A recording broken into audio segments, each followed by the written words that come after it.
Hi friends, symphony YouTube ಚಾನಲಿಗೆ ನಿಮಗೆಲ್ಲ ಸ್ವಾಗತ. ನೋಡಿ, ನಾನಿವತ್ತು ಒಂದು ಹೊಸದಾದ ಕಥೆಯನ್ನು ತಮ್ಮ ಮುಂದೆ ಪ್ರಸ್ತುತಪಡಿಸಲು ಬಂದಿದ್ದೀನಿ. ಕಥೆ ಮುನ್ನ ಅಂತ. ಮುನ್ನ ಹೇಗೆ, ಏನು, ಯಾರು ಮುನ್ನ ಅಂಥೇಳಿ ಕಥೆಯಲ್ಲಿ ಕೇಳೋಣ ಅಲ್ವೇ? ಬನ್ನಿ, ಹಾಗಿದ್ರೆ ಕತೆ ಕೇಳ್ಕೊಂಡು ಬರೋಣ. ಕಥೆಯ ಶೀರ್ಷಿಕೆ ಮುನ್ನ. ಅದಾಗಲೇ ಕತ್ತಲೆ ಆವರಿಸಿತ್ತು. ಕೈಯಲ್ಲಿ ಟಾರ್ಚು ಕೂಡ ಇರಲಿಲ್ಲ. ವರ್ಷ ಕೊನೆಯಲ್ಲಿ ಆಫೀಸ್ನಲ್ಲಿ ತುಂಬ ಕೆಲಸ ಇರುತ್ತೆ. ಮೊಬೈಲ್ ಕೂಡ ಹಾಳಾಗಿದೆ. ಆದರೆ ದಾರಿಯಲ್ಲಿ ಮಧ್ಯೆ ಮಧ್ಯೆ ಕಾಣುವ ದಾರಿದೀಪದ ಬೆಳಕು ಅಷ್ಟೇ. ಕಿಶೋರ್ ಕೂಡ ತುಂಬ ಕೆಲಸ ಇದೆ ಎಂದು ಬೆಳಿಗ್ಗೆನೇ ಹೇಳಿದ್ದರು ಎಂದು ಮನದ ಜೊತೆ ಮಾತುಗಳ ವಿನಿಮಯ ಮುಗಿಸಿ ಅದೇ ದಾರಿ ದೀಪದ ಬೆಳಕಿನ ಜೊತೆ ಮನೆಗೆ ತಲುಪಿದಳು. ಪ್ರಗತಿ ಬರುವಾಗಲೇ ಹಾಲಿನ ಪ್ಯಾಕೆಟ್ ತಂದಿದ್ದಳು. ಬೀಗ ತೆಗೆದು ಇನ್ನೇನು ಬಾಗಿಲು ತೆರೆಯಬೇಕು ಎನ್ನುವಷ್ಟರಲ್ಲಿ ಕಿಶೋರ್ನ ಬೈಕ್ ಬಂದು ನಿಂತಿತು. ಅಂತೂ ಬೈಕ್ನ ಹೆಡ್ಲೈಟ್ ಸಹಕಾರ ಆಯಿತು ಬಾಗಿಲಿಗೆ ಜಡಿದಿದ್ದ ಬೀಗ ತೆಗೆಯಲು. ಆ ಲೈಟಿನ ಬೆಳಕು ಪ್ರಗತಿಯ ಸೌಂದರ್ಯವನ್ನು ಹೆಚ್ಚಿಸಿತ್ತು. ಆಗ ಕೂಡಲೇ ನೆನಪಾಯಿತು ಕಿಶೋರಿಗೆ. ಮೊಬೈಲ್ ಹಾಳಾಗಿದ್ದು ರಿಪೇರಿಗೆ ಕೊಡಲು ಹೇಳಿದ್ದು ನೆನಪಾಯಿತು. ಹಾಗೆಯೇ ಬೈಕ್ ಹಿಂದೆ ತಿರುಗಿಸಿ ಹೊರಟು ಹೋದ. ಪ್ರಗತಿಗೆ ಮಾತ್ರ ಏನೂ ಅರ್ಥವಾಗಿಲ್ಲ. ತನ್ನ ಕೆಲಸದಲ್ಲಿ ನಿರತಳಾದಳು. ಬೇಗ ಹಾಲು ಬಿಸಿ ಮಾಡಲು ಇಟ್ಟು, ಹಾಗೆಯೇ ದೇವರಿಗೆ ದೀಪ ಹಚ್ಚಿ ದೇವರ ಜೊತೆಗಿನ ಮಾತುಕತೆ ಮುಗಿಸಿದಳು.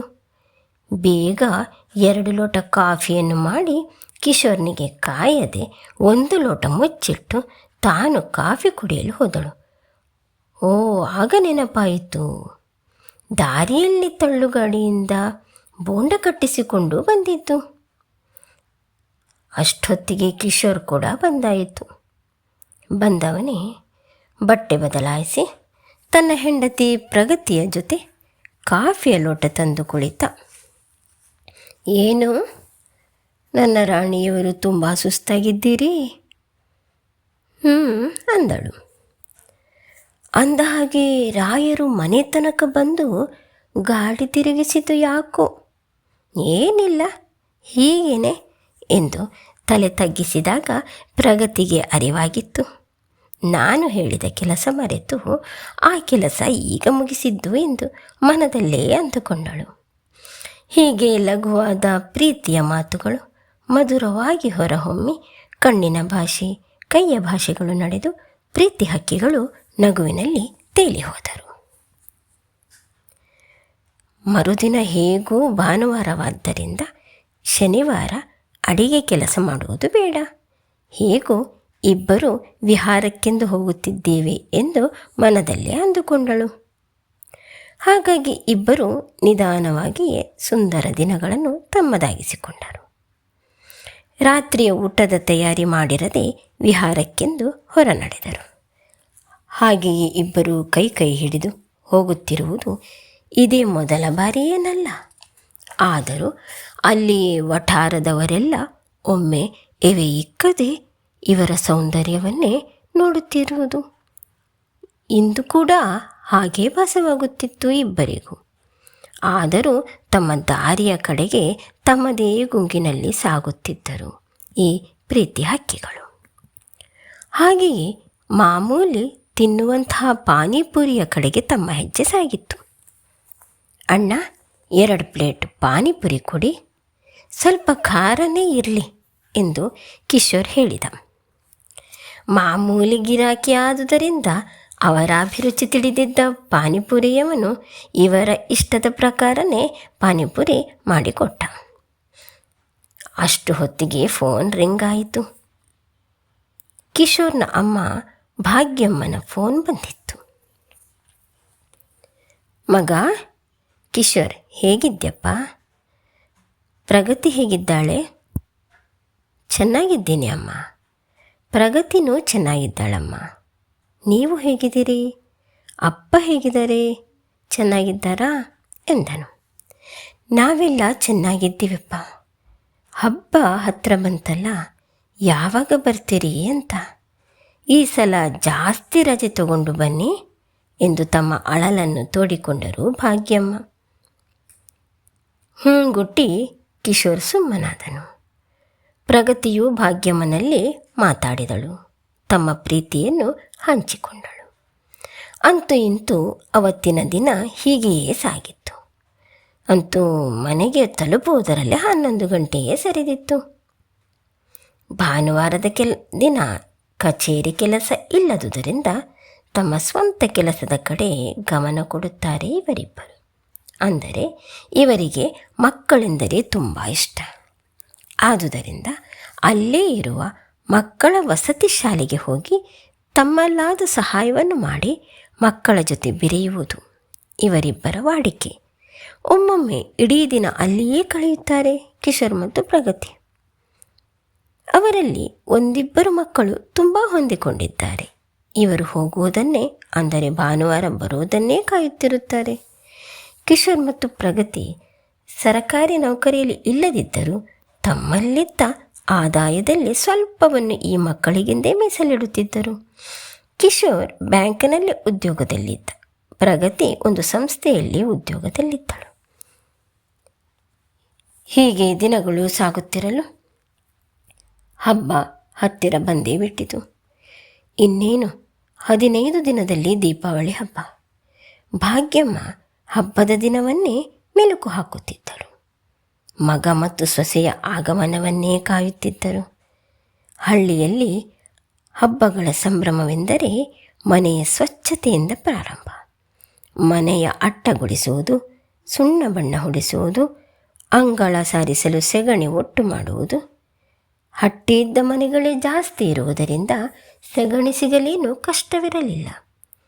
ವಿಠಲರಾಯರಂತೂ ಮಗ ಸೊಸೆ ಬರುವ ಆಗಮನ ನಿರೀಕ್ಷೆಯಲ್ಲಿ ತೋಟದಲ್ಲಿ ಬಲಿತಿರುವ ಬಾಳೆಗೊನೆಯನ್ನು ಕೀಳುವುದು, ಬೆಳೆದ ತರಕಾರಿಗಳನ್ನು ಕೆಲಸದ ರಂಗನಿಗೆ ಹೇಳಿ ಒಟ್ಟು ಮಾಡುತ್ತಿದ್ದರು.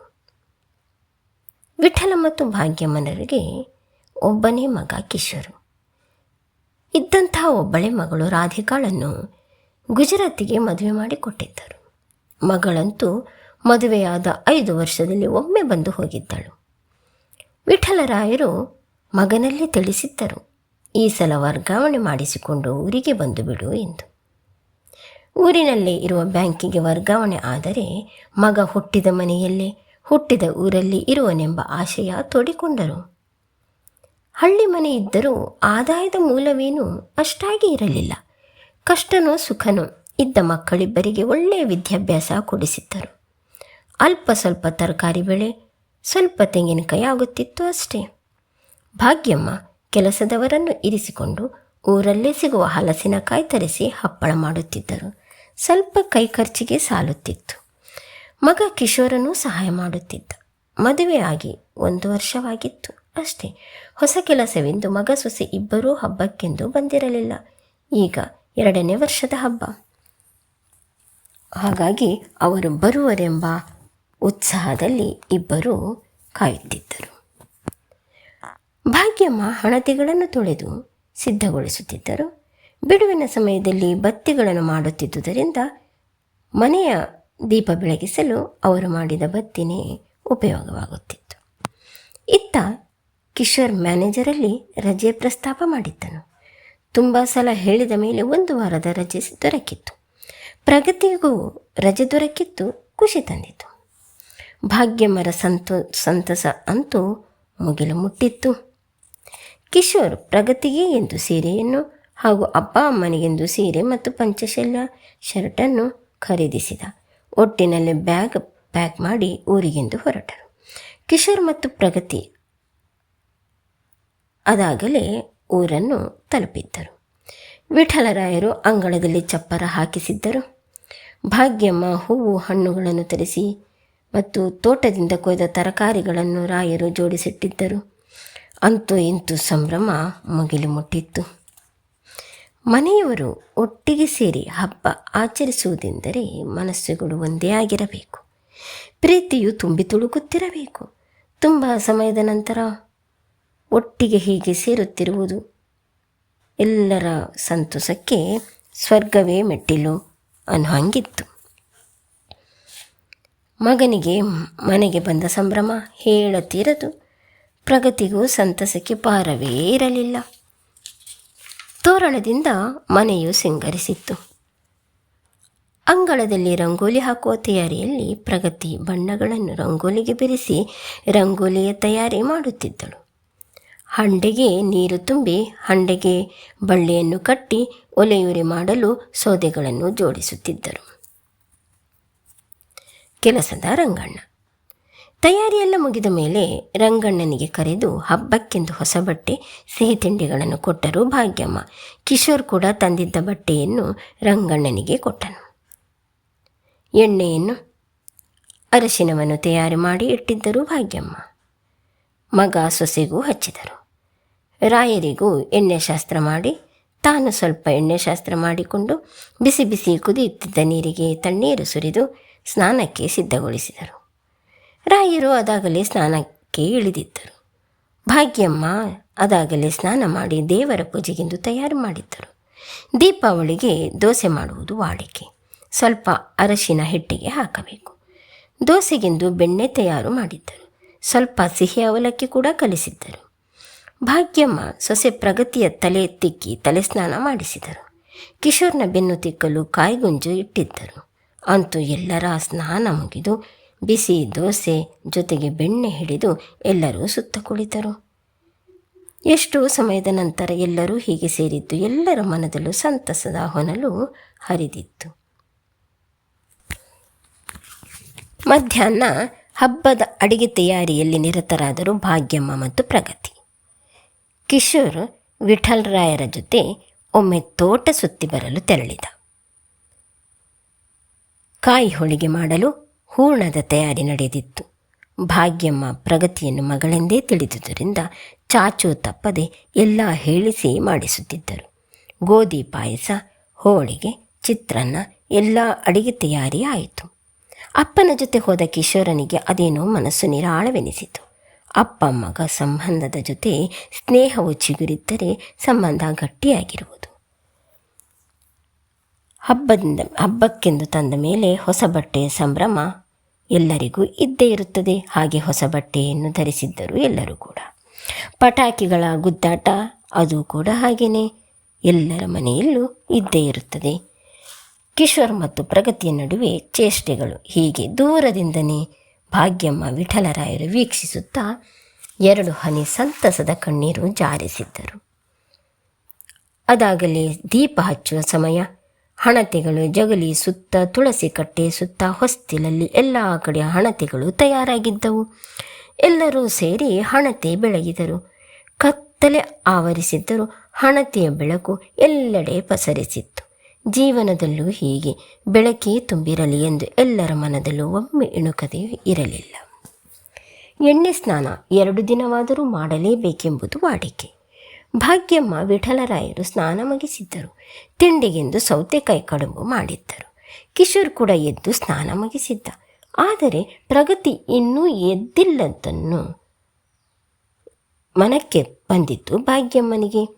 ಕಿಶೋರ್, ಪ್ರಗತಿ ಎಲ್ಲಿ, ಇನ್ನೂ ಎದ್ದಿಲ್ಲವೇ ಎಂದರು. ಪ್ರಗತಿಗೆ ರಾತ್ರಿ ಸ್ವಲ್ಪ ಆರಾಮಿರಲಿಲ್ಲ. ವಾಂತಿ ಮಾಡ್ತಿದ್ಲು, ಸುಸ್ತು ಅಂತಿದ್ಲು. ಹೌದಾ, ನನಗೆ ಯಾಕೆ ಎಬ್ಬಿಸಲಿಲ್ಲ ನೀನು ಎಂದು ಭಾಗ್ಯಮ್ಮ ಹೇಳಿದರು. ಭಾಗ್ಯಮ್ಮ ತಡೆಯಲಾಗದೆ ಪ್ರಗತಿಯನ್ನು ಮಾತಾಡಿಸಲು ಹೋದರು. ಪ್ರಗತಿ ತುಂಬ ಸುಸ್ತಾಗಿದ್ದಳು. ಅಂತೂ ಎಲ್ಲರ ಒತ್ತಾಯದ ಮೇರೆಗೆ ವೈದ್ಯರ ಬಳಿ ಹೋದರು. ವೈದ್ಯರು ಪ್ರಗತಿಯನ್ನು ಪರಿಶೀಲಿಸಿದರು. ಕಿಶೋರ್, ನಿಮ್ಮನ್ನು ಡಾಕ್ಟರ್ ಕರೀತಿದ್ದಾರೆ ಎಂದಾಗ ಗಾಬರಿಯಿಂದನೇ ಸಿಸ್ಟರ್ ಹಿಂದೆ ಹೋದ. ಕಿಶೋರ್, ಬನ್ನಿ, ನಿಮ್ಮ ಹೆಂಡತಿ ತುಂಬ ಸುಸ್ತಾಗಿದ್ದಾರೆ.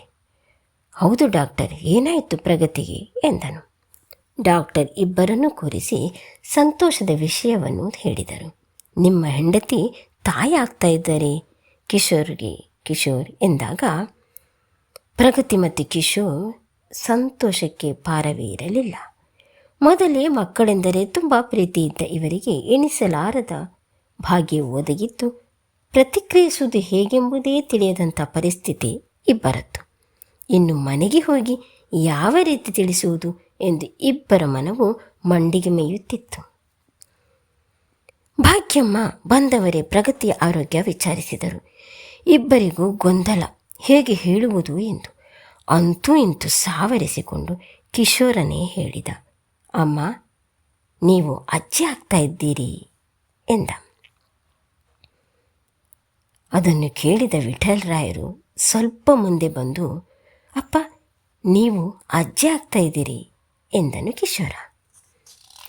ಒಟ್ಟಿನಲ್ಲಿ ಭಾಗ್ಯಮ್ಮ ವಿಠಲರಾಯರು ಇಬ್ಬರೂ ಒಬ್ಬರಿಗೊಬ್ಬರು ಮುಖ ನೋಡಿಕೊಂಡರು. ಸಂತಸವನ್ನು ಪಾಯಸ ತಿನ್ನಿಸುವ ಮೂಲಕ ಎಲ್ಲರೂ ಸಂಭ್ರಮಿಸಿದರು. ಇನ್ನು ಮುಂದೆ ದಿನಗಳು ಹೇಗೆ ಎಂಬ ಪ್ರಶ್ನೆ ಕಿಶೋರ ಮತ್ತು ಪ್ರಗತಿಯ ಮನದಲ್ಲಿ ಬಂದಿತು. ಪ್ರಗತಿಗಂತೂ ತವರು ಮನೆ ಅಂತ ಬೇರೆ ಇರಲಿಲ್ಲ. ಗಂಡನ ಮನೆಯೇ ತವರು ಮನೆ ಆಗಿತ್ತು. ಕಾಲದ ಮುಂದೆ ಯಾರೂ ಕೂಡ ತಲೆ ಬಗ್ಗಿಸಲೇಬೇಕು. ಈಗ ಮಾತ್ರ ಕಾಲದ ನಿರ್ಣಯದಂತೆ ಕಿಶೋರಿಗೆ ಫೋನ್ ಕರೆ ಬಂದಿತ್ತು.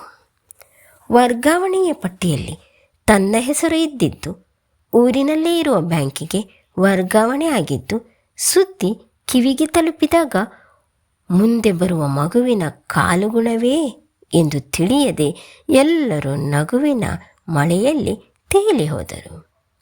ಹಬ್ಬಕ್ಕೆಂದು ಬಂದ ಮಗ ಸೊಸೆ ಸಂತೋಷವನ್ನು ಹೊತ್ತೇ ತಂದಿದ್ದರು. ನೋಡುತ್ತಿದ್ದಂತೆ ತಿಂಗಳು ಸರಿದೇ ಹೋಯಿತು. ಬಸುರಿ ಆರತಿ ಮುಗಿಸಿದ್ದರು. ದಿಢೀರನೆ ಕಾಣಿಸಿಕೊಂಡ ಹೊಟ್ಟೆ ನೋವು, ಹೆರಿಗೆ ನೋವು ಆಗಿದ್ದುದರಿಂದ ವಾಹನದ ವ್ಯವಸ್ಥೆ ಮಾಡಿ ಆಸ್ಪತ್ರೆಗೆ ಕರೆದೊಯ್ದರು. ಪ್ರಗತಿ ಮುದ್ದಾದ ಗಂಡು ಮಗುವಿಗೆ ಜನ್ಮವಿತ್ತಳು. ಮಗು ಬಂದ ಸಂತಸ ಸ್ವರ್ಗಕ್ಕೆ ಎರಡೇ ಮೆಟ್ಟಿಲು ಎಂದೆನಿಸಿತು ಭಾಗ್ಯಮ್ಮ ಮತ್ತು ವಿಠಲರಾಯರಿಗೆ. ಕಿಶೋರ್ ಪ್ರಗತಿ ಒಮ್ಮೆ ಮಗುವನ್ನು ಹಿಡಿದು ಕಣ್ಣಲ್ಲೇ ತಮ್ಮ ಪ್ರೀತಿ ಓದಿಕೊಂಡರು. ವಿಠಲರಾಯರು ಎತ್ತಿಕೊಂಡವರೇ ಮಗುವಿಗೆ ಮುನ್ನಾ ಎಂದು ಕರೆದರು. ಭಾಗ್ಯಮ್ಮ ಕೂಡ ಆ ಮಗುವನ್ನು ಮುನ್ನಾ ಎಂದೇ ಉತ್ತರಿಸಿದರು. ಎತ್ತಿ ಕೊಂಡಾಡಿದರು. ಅಂತೂ ಇಂತೂ ಎಲ್ಲರಿಗೂ ಮುನ್ನವೇ ಆಗಿ ಹೋಯಿತು ಕಿಶೋರ್ ಪ್ರಗತಿಯ ಕಂದ. ಎಲ್ಲವೂ ಸುಖಾಂತ್ಯ ಕಂಡದ್ದು ಭಾಗ್ಯಮ್ಮ ವಿಠಲರಾಯರು ಒಮ್ಮೆ ಮುಗ್ಧನಗೆಯನ್ನು ಬೀರಿದರು. ಅಂತೂ ಮನೆಗೆ ಬಂದ ಸಂತಸ ಎಲ್ಲರಲ್ಲೂ ಸ್ವರ್ಗಕ್ಕೆ ಎರಡೇ ಗೇಣು ಎಂದೆನಿಸಿತು. ಮನೆಗೂ ಊರಿಗೂ ಮುದ್ದಾದ ಮುನ್ನವೇ ಆಗಿ ಹೋದ.